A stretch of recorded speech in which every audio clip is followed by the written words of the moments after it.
Jeevan Kannada news Haveri. ನಾನು ವೀರೇಶ್ ಪೂಜಾ. ಪರಮ ಪೂಜ್ಯ ಶ್ರೀ ಸಿದ್ದೇಶ್ವರ ಶ್ರೀಗಳ ಪ್ರಥಮ ಪುಣ್ಯ ಸ್ಮರಣೆಯ ಅಂಗವಾಗಿ ರಾಣೆಬೆನ್ನೂರು ನಗರದಲ್ಲಿ ಅದ್ಧೂರಿ ಕಾರ್ಯಕ್ರಮ. ಪೂಜ್ಯ ಶ್ರೀ ಸಿದ್ದೇಶ್ವರ ಮಹಾಸ್ವಾಮಿಗಳವರ ಪ್ರಥಮ ಪುಣ್ಯ ಸ್ಮರಣೆಯ ಅಂಗವಾಗಿ ರಾಣೆಬೆನ್ನೂರಿನ ಎಲ್ಲ ಸದ್ಭಕ್ತರು ಸೇರಿ ಈ ಕಾರ್ಯಕ್ರಮವನ್ನು ಆಯೋಜನೆ ಮಾಡ್ತಾ ಇದ್ದಾರೆ. ಕಾರ್ಯಕ್ರಮಕ್ಕೆ ಸಂಬಂಧಪಟ್ಟಂತೆ ಈಗಾಗಲೇ ಎಲ್ಲ ಅತಿಥಿಗಳು, ಮುಖ್ಯವಾಗಿ ಪರಮ ಪೂಜ್ಯ ಸ್ವಾಮಿ ನಿರ್ಭಯಾನಂದ ಸರಸ್ವತಿ ಮಹಾಸ್ವಾಮಿಗಳು ಮತ್ತು ಬಸವಲಿಂಗ ಮಹಾಸ್ವಾಮಿಗಳವರು, ಹರ್ಷಾನಂದ ಮಹಾಸ್ವಾಮಿಗಳವರು ಕಾರ್ಯಕ್ರಮದಲ್ಲಿ ಭಾಗವಹಿಸ್ತಾ ಇದ್ದಾರೆ. ಅವರಿಗೆ ಆಹ್ವಾನವನ್ನು ಕೊಟ್ಟಿದ್ದಾರೆ, ಅವರೆಲ್ಲ ಒಪ್ಪಿದ್ದಾರೆ. ಎರಡನೇದ್ದು, ಈ ಪ್ರಚಾರ ದೃಷ್ಟಿಯಿಂದ ರಾಣೆಬೆನ್ನೂರಿನ ಗ್ರಾಮಾಂತರ ಪ್ರದೇಶಗಳಲ್ಲಿ ಪ್ರತಿಯೊಂದು ಹಳ್ಳಿಗಳಿಗೂ ಕೂಡ ಈ ಸಂದೇಶವನ್ನು ತಲುಪಿಸುವುದಕ್ಕೆ ವ್ಯವಸ್ಥೆಯನ್ನು ಮಾಡಲಾಗಿದೆ. ನಗರದಾದ್ಯಂತ ಪ್ರಚಾರ ಕಾರ್ಯವನ್ನು ಕೈಗೊಳ್ಳಲಾಗಿದೆ. ಎಲ್ಲ ಸಂಘ ಸಂಸ್ಥೆಗಳನ್ನು ಸಂಪರ್ಕಿಸಲಾಗಿದೆ. ಎಲ್ಲರೂ ಈ ಕಾರ್ಯಕ್ರಮದಲ್ಲಿ ಸಂತೋಷದಿಂದ ಭಾಗವಹಿಸ್ತಾ ಇದ್ದಾರೆ. ಆಮೇಲೆ ರಕ್ತದಾನ ಶಿಬಿರ, ಅದಕ್ಕೂ ಕೂಡ ಎಲ್ಲ ಆಯೋಜನೆಯನ್ನು ಮಾಡಿಕೊಳ್ಳಲಾಗಿದೆ. ಅದಕ್ಕೆ ಬೇಕಾದಂಥ ವೇದಿಕೆಯನ್ನು, ಸಭೆಗೆ ಬೇಕಾದಂಥ ವೇದಿಕೆ ಕೂಡ ಇವತ್ತು ಸಿದ್ಧಗೊಳ್ತಾ ಇದೆ ಮುನ್ಸಿಪಲ್ ಗ್ರೌಂಡ್ನಲ್ಲಿ. ಎಲ್ಲ ಕಾರ್ಯಕ್ರಮಗಳು ಇಡೀ ಊರಿನ ಮತ್ತು ರಾಣೆಬೆನ್ನೂರು ತಾಲೂಕಿನ ಒಂದು ಶ್ರದ್ಧೆಯ ಮೂರ್ತ ರೂಪವಾಗಿ ಈ ಕಾರ್ಯಕ್ರಮ ರೂಪುಗೊಳ್ಳಲಿದೆ. ನಾವು ಈ ಒಂದು ಕಾರ್ಯಕ್ರಮಕ್ಕೆ ಗ್ರಾಮೀಣ ಭಾಗದಿಂದ ಸಾಕಷ್ಟು ಭಕ್ತರನ್ನು ಕರೆತರ್ತಕ್ಕಂಥ ಕೆಲಸವನ್ನು ಮಾಡ್ತೇವೆ.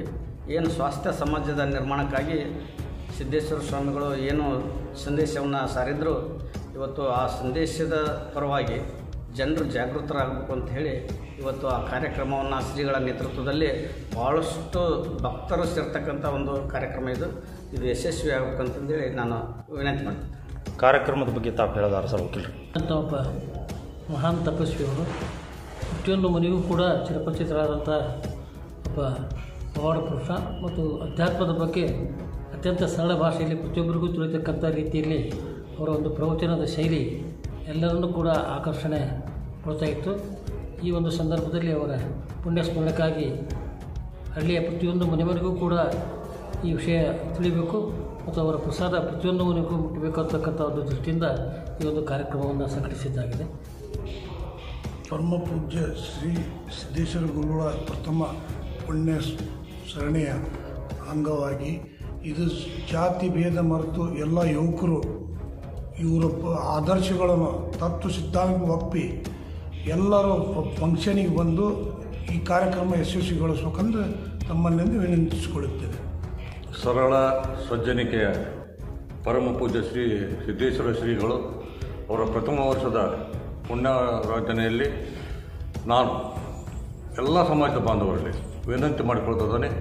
ಹೆಚ್ಚಿನ ಸಂಖ್ಯೆಯಲ್ಲಿ ಸಿದ್ದೇಶ್ವರ ಸ್ವಾಮಿಗಳ ಪ್ರವಚನಗಳ ಸಾರಗಳನ್ನು ಮನಸ್ಸಿನಲ್ಲಿ ಅಳವಡಿಸಿಕೊಂಡು ಅವರ ಧಾರ್ಮಿಕ ಭಾವನೆಗಳನ್ನು ಬಿತ್ತರಿಸುವ ಮೂಲಕ ಅವರಿಗೆ ಶ್ರದ್ಧಾಂಜಲಿ ಕಾರ್ಯಕ್ರಮ ಯಶಸ್ವಿಗೊಳಿಸಲು ನಾವು ಮತ್ತು ಎಲ್ಲ ಸಮಾಜದ ಮುಖಂಡರು ಮತ್ತು ಜನತೆ ಹೆಚ್ಚಿನ ಸಂಖ್ಯೆಯಲ್ಲಿ ಭಾಗವಹಿಸಬೇಕು ಅಂತೇಳಿ ನಾನು ಕಳಕಳಿಯಿಂದ ವಿನಂತಿಸ್ತೇನೆ. ಏನಿಲ್ಲ, ಸಿದ್ದೇಶ್ವರ ಅಜ್ಜಾರು ಇವತ್ತು ನಮ್ಮನ್ನೆಲ್ಲ ಆಗಲಿ ಇಲ್ಲಿ 1 ವರ್ಷ ಆಯಿತು. ಆದ್ರೆ ಅವರ ಅಗಲಿಕೆಯನ್ನು ನಾವಿದು ತೋರ್ಪಡಿಸೋದಕ್ಕಿಂತ ಅವರು ಸಮಾಜಕ್ಕೆ ನೀಡಿದಂಥ ಕೊಡುಗೆಗಳು, ಸಂದೇಶಗಳು, ಅವರು ಜನರ ಜೊತೆಗೆ ಬೆರೆತಂಥ ಒಂದು ರೀತಿ, ಅವರು ಸಾರ್ವಜನಿಕ ವಲಯಕ್ಕೆ ಅವ್ರದ್ದೇ ಆದ ಅನೇಕ ಕೊಡುಗೆಗಳನ್ನು ನೀಡಿದ್ದಾರೆ. ಅದನ್ನು ಈ ಯುವ ಸಮೂಹಕ್ಕೆ, ನಮ್ಮ ಮುಂದಿನ ಪೀಳಿಗೆಗೆ ಒಬ್ಬ ಮಹಾನ್ ಸಂತ ಈ ಥರ ಸರಳವಾಗಿ ಜೀವನ ಮಾಡ್ಕೊಂಡು ಹೋಗಿ ಇವತ್ತು ಜಗತ್ ಪ್ರಸಿದ್ಧರೇ ಆಗ್ಯಾರ. ಇನ್ನು ಅವ್ರ ಜೇಬನ್ನೇ ಇಟ್ಕೊಳ್ಳದೆ ತಾವು ಹೇಗೆ ಜೀವನ ಮಾಡ್ಬೋದು ಅನ್ನೋದನ್ನು ತೋರಿಸ್ಕೊಟ್ರು. ಇವತ್ತೆಲ್ಲರೂ ತಿಳ್ಕೊಂತಾರೆ ಆಸ್ತಿ, ಹಣ ಇದೇ ಪ್ರಮುಖ ಸಮಾಜಕ್ಕೆ ನಾವೇನಾರ ಇಲ್ಲಿ ಜೀವನ ಮಾಡ್ಬೇಕಂದ್ರೆ ಅದೇ ಪ್ರಮುಖ ಪಾತ್ರ ವಹಿಸ್ತೈತೆ ಅಂತಂದು. ಆದರೆ ಒಂದು ವ್ಯಕ್ತಿತ್ವ, ಅವ್ರು ಕೊಟ್ಟಂಥ ಸಂದೇಶ ಆ ಮನುಷ್ಯ ಅಳಿಸೋದ್ರೂ ಅದು ಶಾಶ್ವತವಾಗಿ ಈ ಭೂಮಿ ಮೇಲೆ ಈ ಜಗತ್ತಿರೋವರೆಗೂ ಇರ್ತೈತಿ ಅನ್ನೋದಕ್ಕೆ ಸಿದ್ದೇಶ್ವರ ಮಹಾಸ್ವಾಮಿಗಳು ಒಂದು ಆದರ್ಶ ವ್ಯಕ್ತಿ, ಅವರೇ ಒಂದು ಜೀವಂತ ನಿದರ್ಶನ ಅಂತಂದು ಹೇಳ್ತಾ, ಅದನ್ನು ಇವತ್ತಿನ ಪೀಳಿಗೆಗೆ ಈ ಒಂದು ಕಾರ್ಯಕ್ರಮದ ಮೂಲಕ ಒಂದು ನಮ್ಮ ಕಡೆದ ಎಷ್ಟು ಆಕತ್ತೆ ಅಷ್ಟು ಸೇವೆ ಸಲ್ಲಿಸೋದ್ರ ಮೂಲಕ ಆ ಒಂದು ಯುವ ಸಮೂಹಕ್ಕೆ ಅವರು ನೀಡಿದಂಥ ಸಂದೇಶಗಳನ್ನು ಬಿತ್ತಿ ಅವರಲ್ಲಿರ್ತಕ್ಕಂಥ ಕೊಳಕು ಮನಸ್ಥಿತಿಯನ್ನು ತೆಗೆದು ಸಮಾಜಕ್ಕೆ ಅವ್ರದ್ದೇ ಆದ ಕೊಡುಗೆ ನೀಡೋಕ್ಕೆ ಏನೇನು ಸಹಕಾರ ಬೇಕು, ಅವರು ಯಾವ ರೀತಿ ಈ ಸಮಾಜಕ್ಕೆ ಒಂದು ಪ್ರಮುಖ ಪಾತ್ರ ವಹಿಸೋಕ್ಕೆ ಏನೇನು ರೂಪುರೇಷೆಗಳು ಬೇಕೋ ಅದನ್ನು ಈ ಕಾರ್ಯಕ್ರಮದಲ್ಲಿ ಅಳವಡಿಸ್ಕೊಂಡು. ನಿಮಗೆಲ್ಲ ತಿಳಿದಿರುವ ಹಾಗೆ ಕೆಲವು ಕಾರ್ಯಕ್ರಮಗಳನ್ನು ಕೆಲವು ರೀತಿಯಾಗಿ ಸಾರ್ವಜನಿಕರು ಸ್ವೀಕಾರ ಮಾಡ್ತಾರೆ. ರಸಮಂಜರಿ ಕಾರ್ಯಕ್ರಮಗಳನ್ನು ಸ್ವೀಕಾರ ಮಾಡೋ ರೀತಿ ಬೇರೆ.